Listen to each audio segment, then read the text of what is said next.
हर महादेव। मैं पंडित विपिन कुमार आदिदेव ज्योतिष केंद्र से आपसे बात कर रहा हूँ। आषाढ़ मास में शुक्ल पक्ष में जो एकादशी आती है उसे देवशायनी एकादशी कहते हैं। देवशायनी एकादशी से आपको इस लोक में सुख समृद्धि की प्राप्ति होती है और परलोक में जाकर आपको मोक्ष मिलता है और भगवान विष्णु की आप पर कृपा बनी रहती है। अब मैं आपको देवशायनी एकादशी की व्रत कथा सुनाता हूँ। देवशायनी एकादशी व्रत कथा। सतयुग में सूर्यवंश में मंदता नाम का एक चक्रवर्ती राजा रहता था। यह सत्यवादी और महान प्रतापी था। अपनी प्रजा का पुत्र की तरह पालन करता था। उसके राज्य में प्रजा धन धान्य से भरपूर और सुखी थी। प्रजा धर्मपरायण एवं शांति से रहती थी। राज्य में कभी अकाल नहीं पड़ा था, परंतु एक बार 3 वर्ष तक वर्षा नहीं हुई। परिणाम स्वरूप अकाल पड़ गया। प्रजा अन्न की कमी के कारण दुखी हो गई। अन्न न होने से यज्ञ आदि भी नहीं हो पाए। दुखित पीड़ित प्रजा राजा के पास पहुंची। प्रजा ने राजन से कहा कि हे राजन, सारे संसार की समृद्धि का आधार अन्न है जो वर्षा से प्राप्त होता है। वर्षा के ना होने के राज्य में अकाल पड़ा है। सारी प्रजा त्राही त्राही पुकार रही है।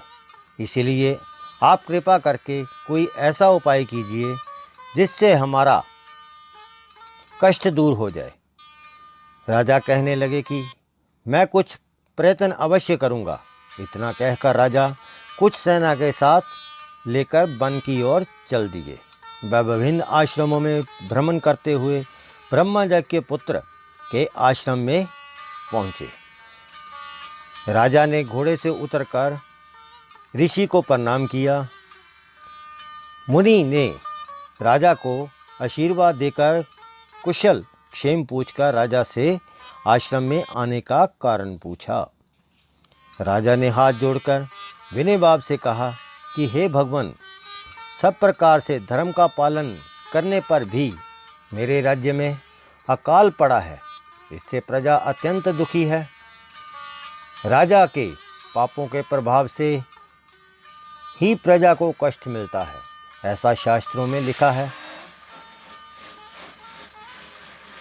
अब मैं धर्मानुसार राज्य करता हूँ, तो मेरे राज्य में अकाल क्यों पड़ा, इसका कारण मुझे ज्ञात नहीं होगा।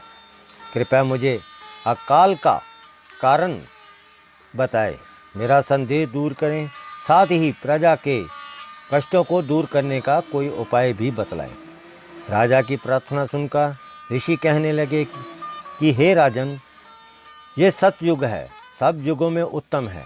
इसमें धर्म चारों चरण सहित सुरक्षित है, अर्थात इस युग में धर्म का पूरा पालन होता है। राजन, आपके राज्य में जिस व्यक्ति को जो कार्य सौंपा गया है वह वही काम करता है अथवा नहीं, इसे जानने का प्रयत्न करें। ब्राह्मणों को ही वेद पाठ करने का तथा तप करने का अधिकार है, परंतु आपके राज्य में जिसे तप का अधिकार नहीं है वह तप करने का प्रयत्न कर रहा है। इसी दोष के कारण आपके राज्य में वर्षा नहीं हो रही है। इसीलिए यदि आप प्रजा का भला चाहते हैं तो उस व्यक्ति को जो अपने अधिकार का क्षेत्र छोड़कर दूसरे के अधिकार क्षेत्र में कार्य करने की भूल कर रहा है, उसे आप रोकें।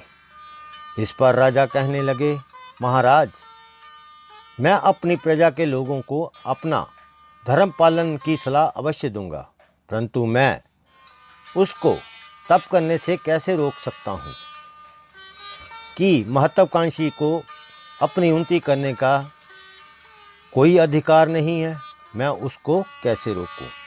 यदि इसके अतिरिक्त भी कोई उपाय हो तो कृपया आप मुझे बताइए। ऋषि कहने लगे, हे राजन, यदि तुम अन्य उपाय जानना चाहते हो तो सुनो।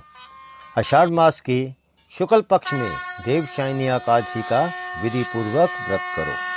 व्रत के प्रभाव से तुम्हारे राज्य में वर्षा होगी और प्रजा सुखी होगी। देवशयनी एकादशी का व्रत सब सिद्धियों को देने वाला है तथा समस्त उपद्रवों का नाश करने वाला है। इस एकादशी का व्रत तुम और प्रजा सहित करो। मुनि के इस वचन को सुनकर राजा अपने नगर में आया। उसने विधि पूर्वक देवशयनी एकादशी का व्रत किया। उस व्रत के प्रभाव से वर्षा हुई, वह प्रजा सुखी हो गई। देवशयनी एकादशी का व्रत इस लोक में संपन्नता, भोग और परलोक में मोक्ष देने वाला है। आशा करता हूँ आपको मेरा वीडियो पसंद आया होगा। यदि आपको मेरा वीडियो पसंद आया लाइक और शेयर करें, मेरे चैनल को सब्सक्राइब करें। हर हर महादेव।